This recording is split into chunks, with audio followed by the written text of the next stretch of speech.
How long was Neil Armstrong actually on the moon?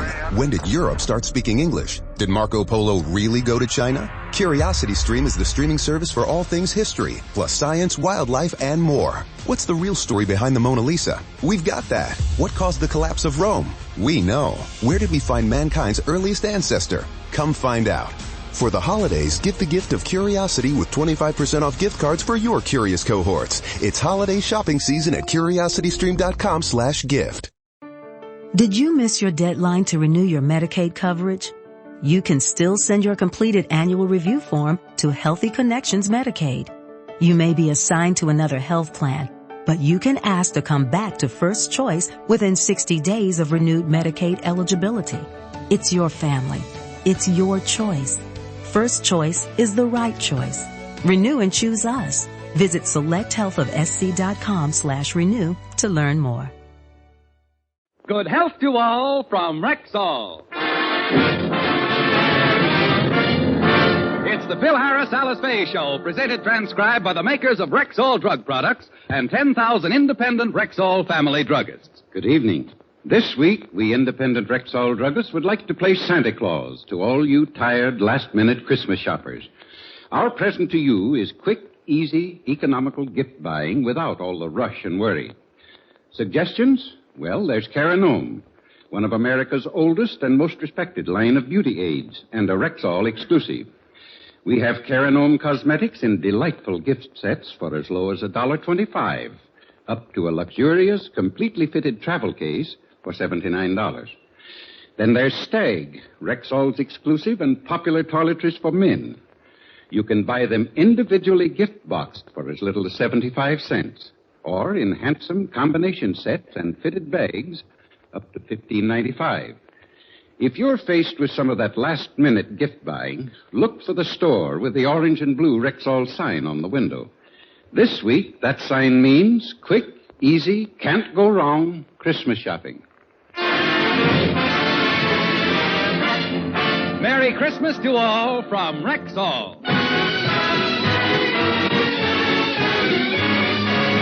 And now your Rexall family druggist brings you the Phil Harris Alice Faye Show. Written by Ray Singer and Dick Chevrolet, with Elliot Lewis, Walter Tetley, Robert North, Janine Roos, Ann Whitfield, Walter Sharp and his music, yours truly, Bill Foreman, and starring Alice Faye and Phil Harris.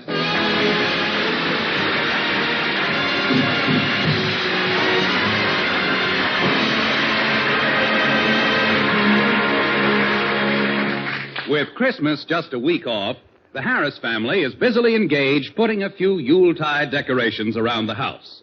Alice is hanging a holly wreath in the window, and Phil has just finished hanging some mistletoe over the door. There. Mistletoe.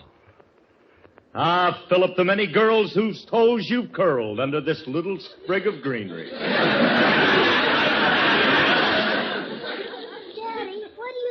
Green stuff you just hung over the door? Oh, mistletoe, honey. Better known as smooching spinach.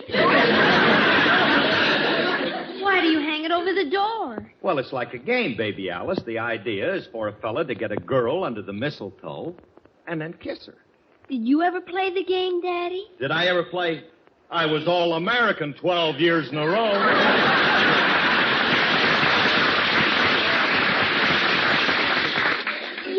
If a fella gets a girl under the mistletoe, he kisses her? That sounds like a silly game to me. Don't knock it till you've tried it, gal.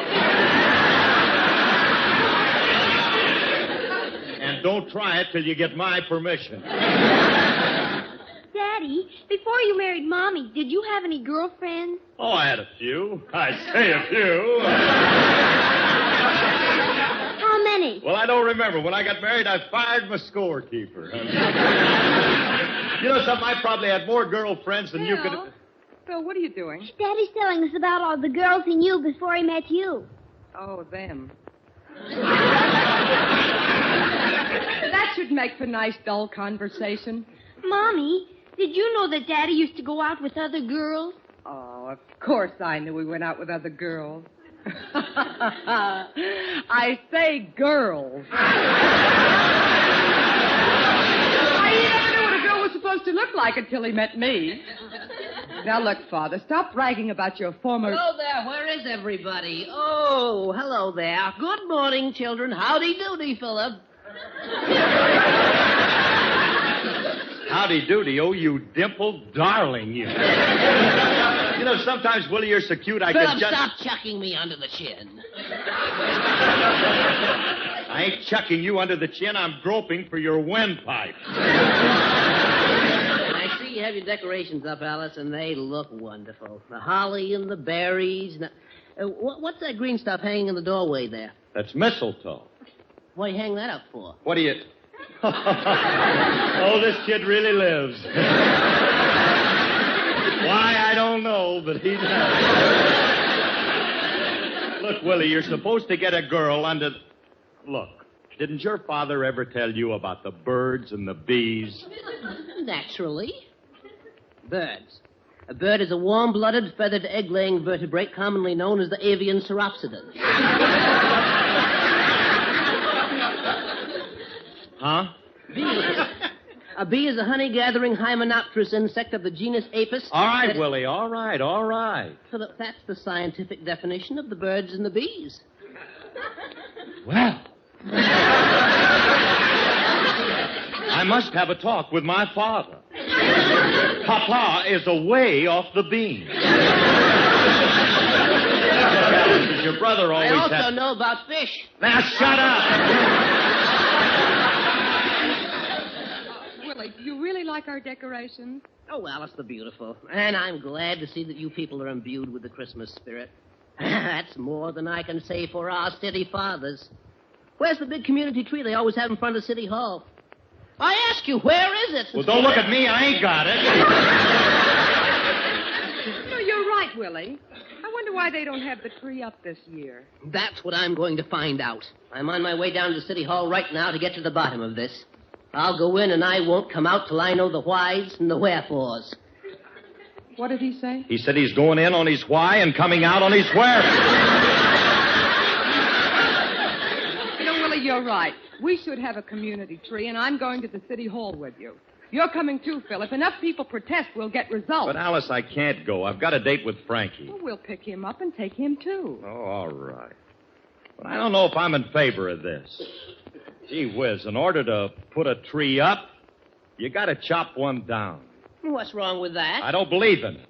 You see, I've an affinity for our little green brothers.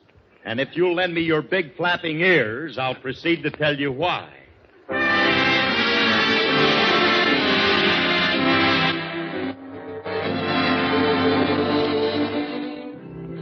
There is a tree grows near our house. It's been there quite some time. Now, the tree is a slippery elm tree and awful hard to climb. But when my wife gets after me, in that tree I always roost. Why, I can go right up it just like a healthy squirrel. I don't never need no boost. But the other day, a woodman came round to chop my refuse down. Kept mumbling something about breaking it up into kindling wood and then spreading it around the town. I said to him, look here, my friend, hold on, wait, desist, whoa, stop. Put down that forest razor. Chop not a single chop. Woodman, spare that tree. Touch not a single bough. 3 years it has protected me, and I'll protect it now. Now go chop an oak, get a birch or pine. But save old Slippery there, that's mine. That's the onlyest tree my wife can't climb, Mr. Woodman. It's bad for me. I went further than that. I said, Woody, can you see that hole way up near that old treetop? That's the one. I got $5 in soft money hid up there, and it's yours if you refuse to chop. Now, you see, no one can climb that tree but me, because really, friend, it's too slippery. Fact is, I can't get up there very well myself unless my wife is after me. So you go home and get my little woman and bring her here, and I'm going to proceed to call her a very naughty word. Then all you have to do, Mr. Woodman, is stand by incognito while I do that perfect imitation of a bird. Now, you ain't going to know just where I go, That is, while my wife's around. But the only thing I ask you, Mr. Woodman, the only thing I ask you, if you don't see me here on the ground, Woody, you gonna spare that tree. Touch not a single bough. Because I'm gonna be up there and I'll drop old 5 down to thee, the one I promised thou. But you must make that axe behave. Because old Slippery there just must be saved. Man, that's a borderline twixt me and the grave. Mr. Woodman, Woody, spat. Please spat for me.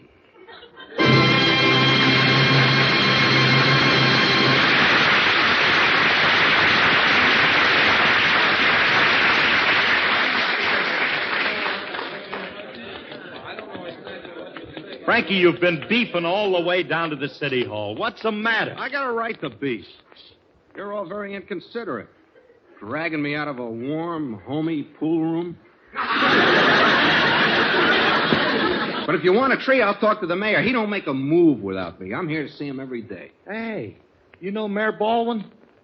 Intimately. We're old friends. I call him Baldy, and he calls me... You wouldn't think a man in his position would use that kind of language. I see he knows you well. Yeah. Look, Remley, I tell you, on thinking it over, you'd better wait here, and we'll go in and see him without you, huh? We'll be back.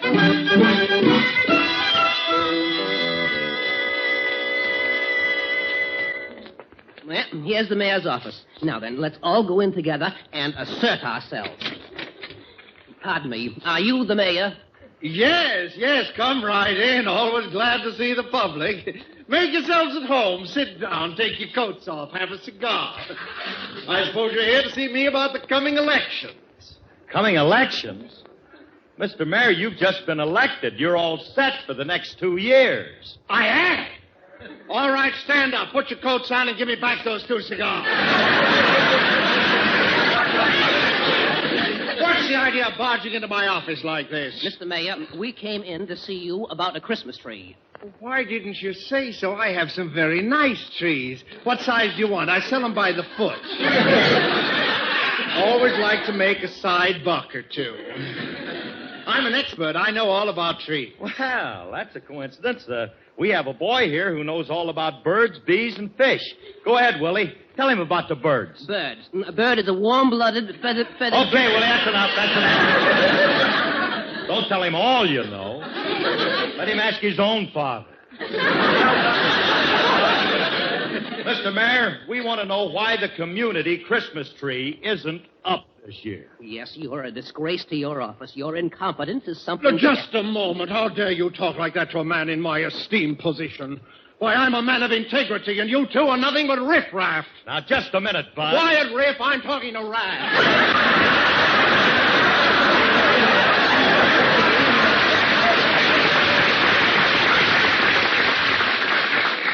Mr. Mayor, why don't we have a tree this year? Well, I'm sorry, madam, but it slipped our minds, and I'm afraid it's too late to put through an appropriation. Well, isn't there something you can do about it?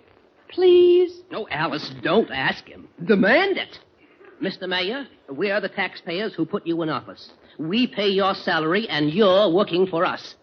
Oh, nuts. They always get me with that corny line. What did I ever do to deserve a job like this? Now, Mr. Mayor, we're sorry. Most people work for one boss and only take orders from him, but not me. I work for every crumb bum that comes into this office with a beat. Just because I'm the only Republican in the country in office, everybody picks on me.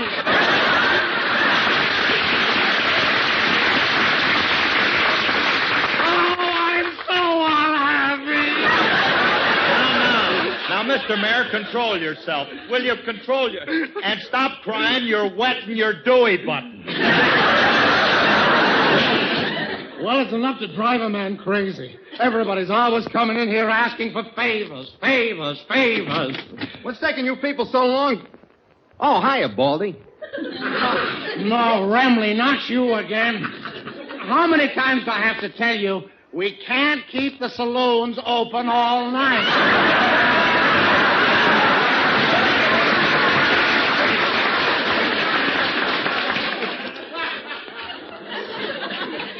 I'm not here for that. Oh, you must be lobbying for your uncle again. Now, look, Remley, I've told you and I've told your uncle. I cannot give him a license to steal.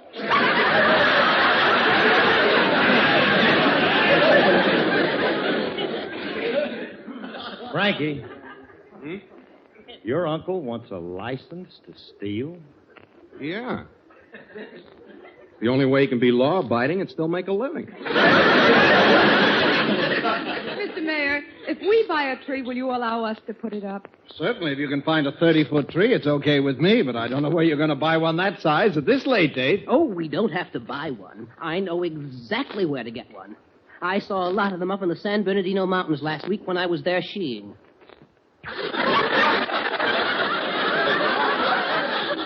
I'll leave it to him to pronounce it that way. Hey, honey, let's go up there and get a tree.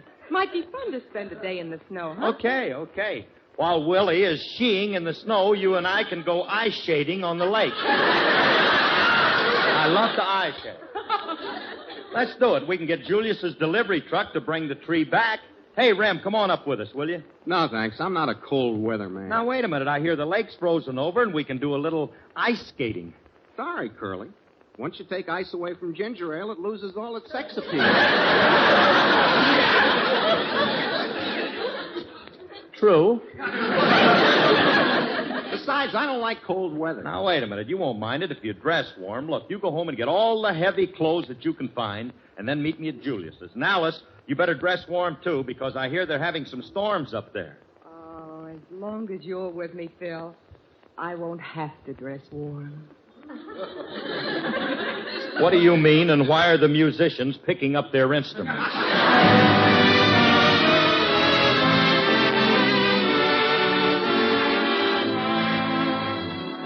The snow is snowing, the wind is blowing, but I will weather the storm. What do I care how much it may storm? I've got my love to keep me warm. I can't remember a worse December. Just watch those icicles fall. What do I care if icicles fall? I've got my love to keep me warm. Off with my overcoat, off with my gloves. I need no overcoat. I'm burning with love. My heart's on fire. The flame grows higher. So I will weather the storm. What do I care how much it may storm? I've got my love to keep me warm.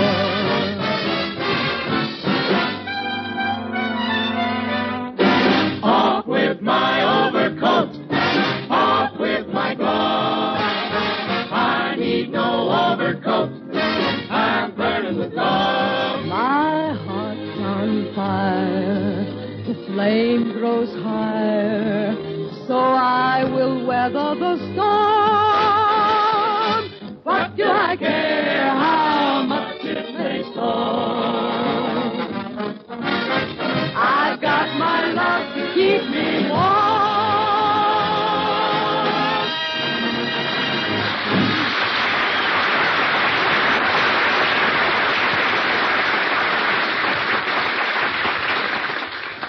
I wonder where Frankie is. He was supposed to meet me here at the market, and the guy is Hiya, always... Curly.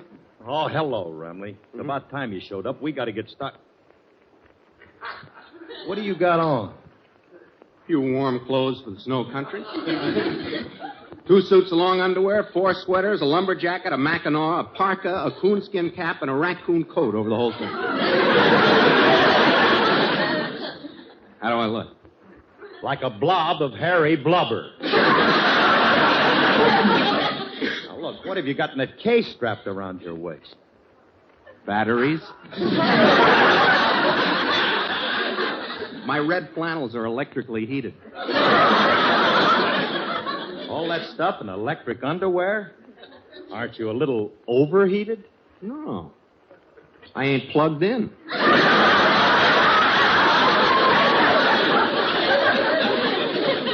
And another thing, Remley, you got that coonskin cap on wrong.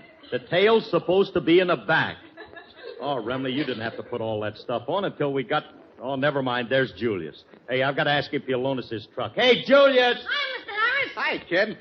Well, if it ain't a nook and a north. Hey, Mr. Harris, what's Klondike Clyde dressed up for?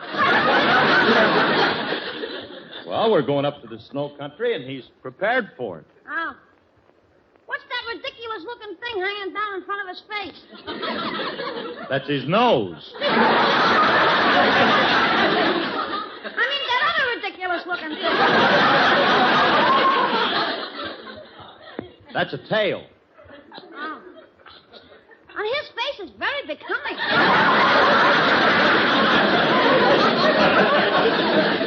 Yeah, from the front, he looks like a sheepdog from the back.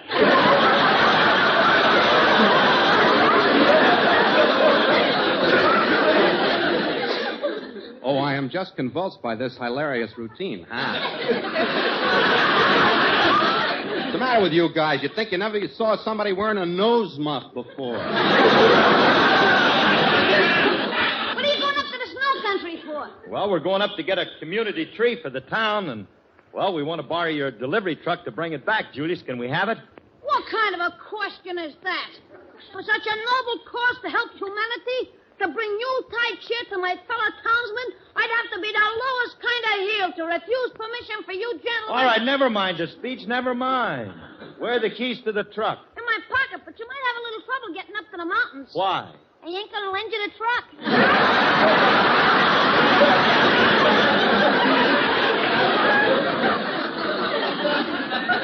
But you just made a big speech about noble causes. What was that for? I like to hear myself talk. I'll lend you the truck if I do the driving.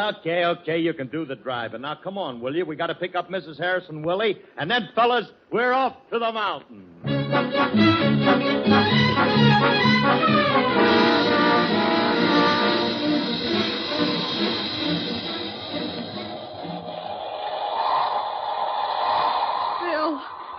Phil, can't we stop down one of these small trees? No, we're not going to give up. Now, we came up here to get a great big tree, and that's what we're going to get. Oh, but Phil, the snowstorm is getting worse. Let's get back to the truck. I'm freezing. That's the trouble with you women. You can't take it. I'd like to keep you warm, but I don't know how.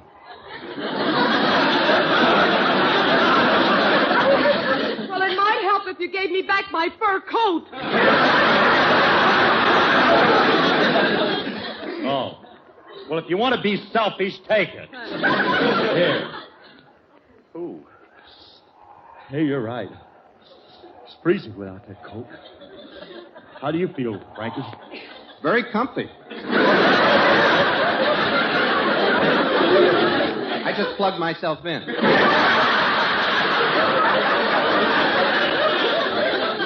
My thermostat says I'm 78. I think I'll turn it up to 85. Phil, please, let's get back to the truck. Phil. Huh? Do you smell smoke? Yeah, I do. Frankie, it's coming from you. From me? Yeah. How do you like that? I got a short circuit in my red flannels. Oh, we've got to get out of here. I'm freezing. I'm freezing, too. I'm sweating. Maybe I better turn down the damper on my underwear.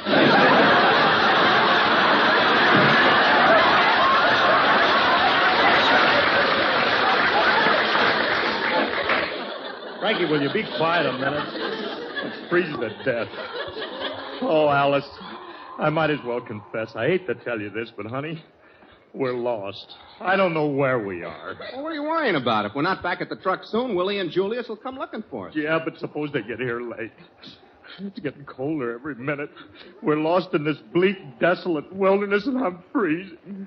Freezing. Do you hear me? Freezing. Huh?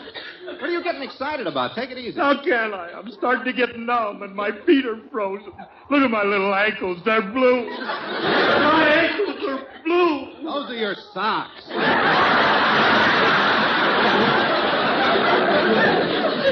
Nothing wrong with your feet. I say there is something wrong. My leg is frozen stiff. Look, Frankie, I'm pinching it, and there's no feeling in it. Why is there no feeling in my leg? Maybe it's because it's my leg you're pinching. Well, this is a fine time for that.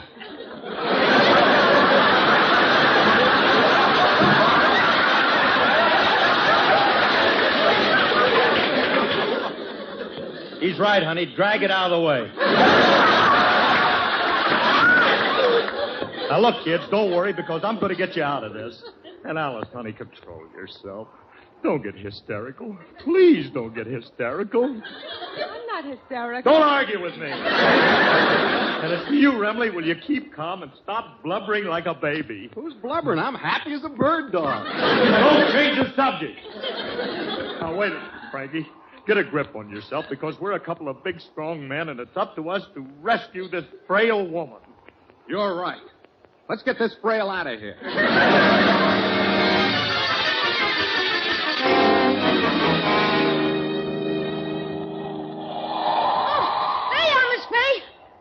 We got you in time. What happened to all of you? Oh, we all got lost. Frankie passed out, and I had to drag him for a half a mile. How's Philip? Is he all right?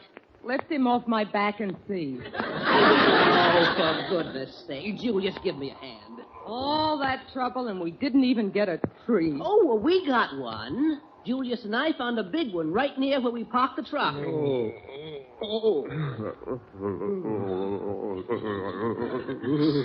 Oh, where are we?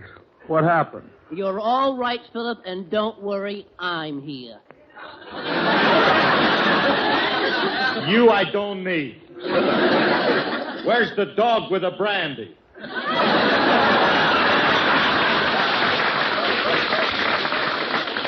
Hey, I need a drink, too. Pass the St. Bernard around. I got something to warm you up.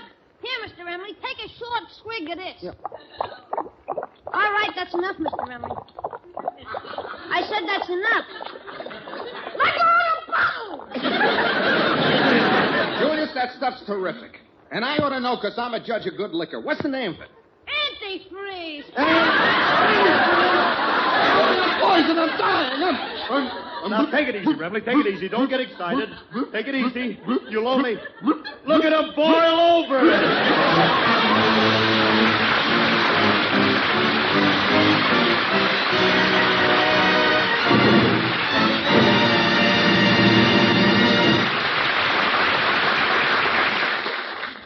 Alice and Phil will be back in just a moment. But right now, here's a stand-in for Santa Claus, your Rexall family druggist.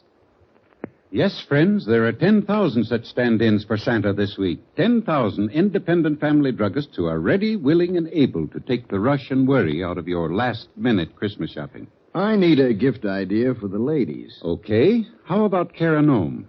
Cara Gnome? The dearest name in cosmetics, my friend, and a Rexall exclusive. That's why your Rexall family druggist can show you distinctive Cara Gnome gift sets for as low as $1.25. On up to the most luxurious, completely fitted travel cases. A lifetime gift for $79. And the men on my gift list. Put them in the Stag line, ma'am, for Stag is Rexall's exclusive and popular line of men's toiletries. Designed for fine but completely masculine grooming, Stag products are individually gift-boxed for as little as 75 cents. On up to handsome combination sets and fitted bags for $15.95. And you've got lots more ideas like these? Dozens of them. No wonder you can stand in for Santa. And we'll be doing it all next week at the store with the orange and blue Rexall sign on the window. Make it your headquarters for Christmas shopping. Merry Christmas to all from Rexall. We're a little late, so good night, folks. Good night, everybody.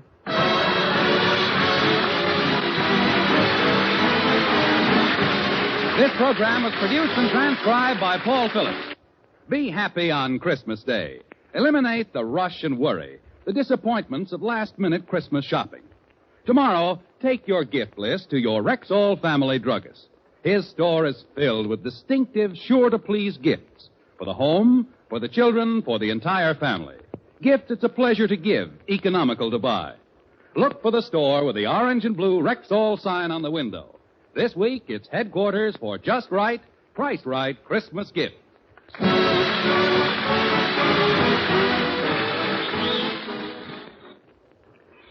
Stay tuned for Sam Spade, then Maurice Evans on Theater Guild on NBC.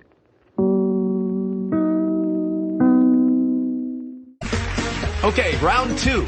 Name something that's not boring. A laundry? Ooh, a book club. Computer solitaire, huh? Ah, sorry, we were looking for Chumba Casino. That's right. ChumbaCasino.com has over 100 casino-style games. Join today and play for free for your chance to redeem some serious prizes. ChumbaCasino.com. No purchase necessary. Void where prohibited by law. 18+ terms and conditions apply. See website for details. Lucky Land Casino, asking people, what's the weirdest place you've gotten lucky? Lucky? In line at the deli, I guess? Aha, in my dentist's office. More than once, actually. Do I have to say? Yes, you do. In the car before my kids' PTA meeting. Really? Yes. Excuse me, what's the weirdest place you've gotten lucky? I never win and tell. Well, there you have it. You can get lucky anywhere, playing at LuckyLandSlots.com. Play for free right now. Are you feeling lucky? No purchase necessary. Void where prohibited by law. 18+. Terms and conditions apply. See website for details.